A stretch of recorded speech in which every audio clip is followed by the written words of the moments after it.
ಸ್ನೇಹಿತರೆ ನಮಸ್ಕಾರ. ನಮ್ಮ ನಾಡು ನುಡಿ ಯೂಟ್ಯೂಬ್ ಚಾನೆಲ್ಗೆ ಸ್ವಾಗತ. ಸ್ನೇಹಿತರೆ, ಶ್ರೀಮದ್ ಭಗವದ್ಗೀತೆಯ ಮೊದಲನೇ ಅಧ್ಯಾಯ ಧೃತರಾಷ್ಟ್ರನು ಸಂಜಯನಲ್ಲಿ ಕೇಳುತ್ತಾನೆ. ಧರ್ಮಕ್ಷೇತ್ರವೆನಿಸಿದ ಕುರುಕ್ಷೇತ್ರದಲ್ಲಿ ಯುದ್ಧ ಮಾಡುವ ಮನಸ್ಸಿನಿಂದ ಸೇರಿರುವ ನನ್ನ ಪುತ್ರರಾದ ಕೌರವರು ಹಾಗೂ ಪಾಂಡವರು ಏನು ಮಾಡುತ್ತಿದ್ದಾರೆ? ಅದಕ್ಕೆ ಸಂಜಯನು ವಿವರಿಸುತ್ತಾ, ಪಾಂಡವರು ತಮ್ಮ ಸೈನ್ಯವನ್ನು ವ್ಯೂಹಾಕಾರದಲ್ಲಿ ರಚಿಸಿಕೊಂಡಿರುವುದನ್ನು ದುರ್ಯೋಧನನು ಕಂಡು, ಯುಧಾಮನ್ಯುಶ್ಚ ವಿಕ್ರಾಂತ ಉತ್ತಮೌಜಾಶ್ಚ ವೀರ್ಯವಾನ್ ಸುಭದ್ರೋ ದ್ರೌಪದೇಯಾಶ್ಚ ಸರ್ವ ಏವ ಮಹಾರಥಾಃ.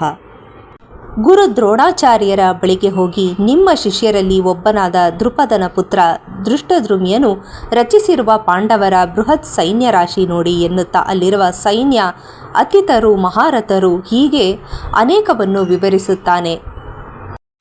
ಅಂತೆಯೇ ಕೌರವ ಸೈನ್ಯದಲ್ಲಿರುವ ಶ್ರೇಷ್ಠರ ಬಗ್ಗೆಯೂ ವಿವರಿಸಿ, ಇವರೆಲ್ಲ ನನಗಾಗಿ ಪ್ರಾಣ ಕೊಡಲು ಸಿದ್ಧರಾಗಿದ್ದಾರೆ. ನಮ್ಮ ಸೈನ್ಯವು ಅಪರಿಮಿತವಾದದ್ದು, ಪಾಂಡವರ ಸೈನ್ಯ ಪರಿಮಿತವಾಗಿದೆ. ಸೇನಾ ನಾಯಕರಾದ ಭೀಷ್ಮರ ರಕ್ಷಣೆಯಲ್ಲಿರುವ ನಮ್ಮ ಮಹಾಸೈನ್ಯಕ್ಕೆ ನೀವೆಲ್ಲರೂ ಪ್ರವೇಶ ಮಾರ್ಗದಲ್ಲೆಲ್ಲ ಎಲ್ಲ ಕಡೆ ನಿಂತು ಭೀಷ್ಮರಿಗೆ ಪೂರ್ಣ ಬೆಂಬಲ ನೀಡಿ ಹಾಗೂ ಅವರನ್ನು ಅನುಸರಿಸಿ ಎನ್ನುವನು. ಈ ಮಾತನ್ನು ಅಲ್ಲಿಯೇ ಇದ್ದ ಭೀಷ್ಮರು ಕೇಳಿಸಿಕೊಂಡು ಜೋರಾಗಿ ಶಂಖನಾದ ಮಾಡುತ್ತಾರೆ. ಆ ಬಳಿಕ ಎಲ್ಲರೂ ತಮ್ಮ ತಮ್ಮ ಶಂಖ, ಬೇರಿ, ಡೋಲು, ತಮಟೆ, ನಗಾರಿ ಮುಂತಾದ ರಣವಾದ್ಯಗಳನ್ನು ಮೊಳಗಿಸುತ್ತಾರೆ. ಆ ವಾದ್ಯಗಳು ಭೀಕರವಾಗಿದ್ದು ಎಲ್ಲ ಕಡೆ ಹರಡಿ ಎಲ್ಲರನ್ನೂ ರೋಮಾಂಚನಗೊಳಿಸುತ್ತದೆ. ಅದನ್ನು ಕೇಳಿಸಿಕೊಂಡ ಶ್ವೇತವರ್ಣದ ಅಶ್ವಗಳಿಂದ ಕೂಡಿದ ಹನುಮಧ್ವಜದ ಶ್ರೇಷ್ಠವಾದ ರಥದಲ್ಲಿ ಕುಳಿತಿದ್ದ ಶ್ರೀಕೃಷ್ಣನು ತನ್ನ ಪಾಂಚಜನ್ಯ ಎಂಬ ಶಂಖವನ್ನು ಮತ್ತು ಅರ್ಜುನನು ದೇವದತ್ತ ಎಂಬ ಶಂಖವನ್ನು ಮೊಳಗಿಸಲು ಪಾಂಡವರು ಹಾಗೂ ಪಾಂಡವರ ಸೈನ್ಯದ ಎಲ್ಲ ಅತಿರಥರು, ಮಹಾರಥರು ತಮ್ಮ ತಮ್ಮ ಶಂಖಗಳನ್ನು ಊದಿದರು.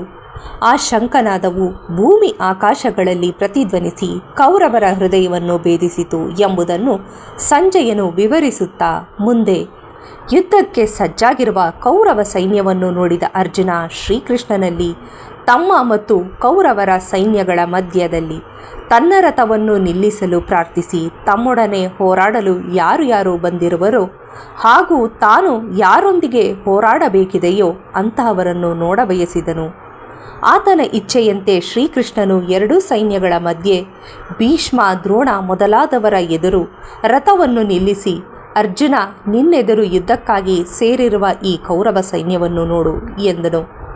ಪಾರ್ಥನು ಅಲ್ಲಿ ಸೇರಿರುವ ಪಿತೃ ಸಮಾನರ, ಹಿರಿಯರ, ತಾತಂದಿರ, ವಿದ್ಯೆ ಕಲಿಸಿದ ಗುರುಗಳು, ಸೋದರ ಮಾವಂದಿರು, ಸೋದರರು, ಅವರ ಪುತ್ರರು, ಸ್ನೇಹಿತರು, ಮಾವಂದಿರು, ಪರೋಪಕಾರಿಗಳು, ಬಂಧು ಬಾಂಧವರು ಹೀಗೆ ತಮ್ಮವರನ್ನೇ ಸೈನ್ಯದಲ್ಲಿ ನೋಡಿ ಭಾವಪರವಶನಾದನು. ಅಂತೆಯೇ ಶ್ರೀಕೃಷ್ಣನಲ್ಲಿ ಇಂತೆಂದನು, ಇಲ್ಲಿ ಸೇರಿರುವವರನ್ನು ಕಂಡು ನನ್ನ ಅಂಗಾಂಗಗಳು ಕುಸಿಯುತ್ತಿವೆ, ಬಾಯಿ ಒಣಗುತ್ತಿದೆ, ಮೈ ಕಂಪಿಸುತ್ತಿದೆ, ಬಿಲ್ಲು ಕೈಯಿಂದ ಜಾರುತ್ತಿದೆ, ಎದೆಬಡಿತ ಹೆಚ್ಚಾಗಿ ಮನಸ್ಸು ಭ್ರಮಾಧೀನವಾಗಿ ಅಶುಭ ಸೂಚಕ ಅಪಶಕನಗಳು ಕಾಣಿಸುತ್ತಿವೆ. ನಮ್ಮವರನ್ನು, ಸಜ್ಜರನ್ನು ಹೇಗೆ ಕೊಲ್ಲುವುದು? ನಮಗೆ ಶ್ರೇಯಸ್ಸು ಉಂಟಾಗುವುದಿಲ್ಲ ಎನ್ನಿಸುತ್ತಿದೆ. ನಾನು ವಿಜಯವನ್ನಾಗಲಿ ರಾಜ್ಯವನ್ನಾಗಲಿ ಸುಖವನ್ನಾಗಲಿ ಬಯಸುವುದಿಲ್ಲ.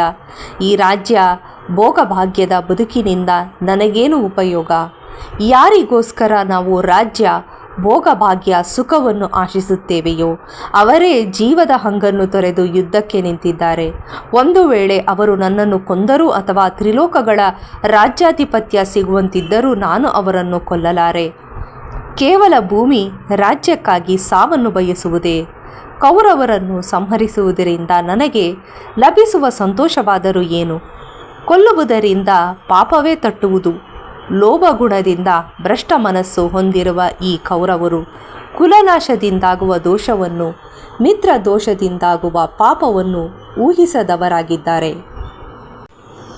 ಕುಲಕ್ಷಯ ಕ್ಷೀಣದಿಂದ ಸಂಭವಿಸುವ ಪ್ರಮಾದ ಬಗ್ಗೆ ಅರಿವಿರುವ ನಾವು ಈ ಪಾಪ ಕಾರ್ಯದಿಂದ ಹಿಂಜರಿಯಲು ಏಕೆ ಯೋಚಿಸಬಾರದು? ಕುಲಕ್ಷಯವಾದಲ್ಲಿ ಕುಲಧರ್ಮ ನಷ್ಟವಾಗಿ ಅಧರ್ಮವು ವಿಜೃಂಭಿಸುತ್ತದೆ.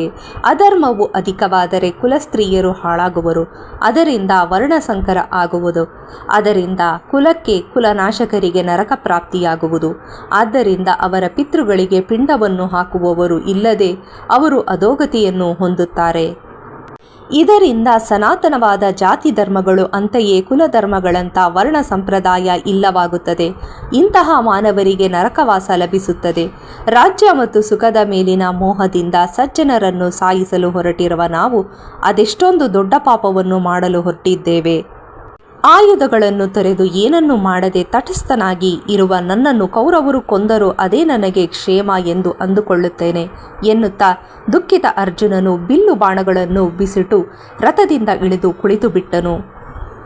ಇದನ್ನು ಧೃತರಾಷ್ಟ್ರನಿಗೆ ಸಂಜಯನು ವಿವರಿಸಿದನು ಎಂಬಲ್ಲಿಗೆ ಶ್ರೀಮದ್ ಭಗವದ್ಗೀತಾಮೃತದ 1ನೇ ಅಧ್ಯಾಯವು ಸಮಾಪ್ತಿಯಾಗುವುದು. ಸ್ನೇಹಿತರೆ, ನಿಮಗೆ ಈ ವಿಡಿಯೋ ಇಷ್ಟ ಆಗಿದ್ದಲ್ಲಿ ಲೈಕ್ ಮಾಡಿ, ಶೇರ್ ಮಾಡಿ ಮತ್ತು ಕಮೆಂಟ್ ಮಾಡಿ. ನಮಸ್ಕಾರ.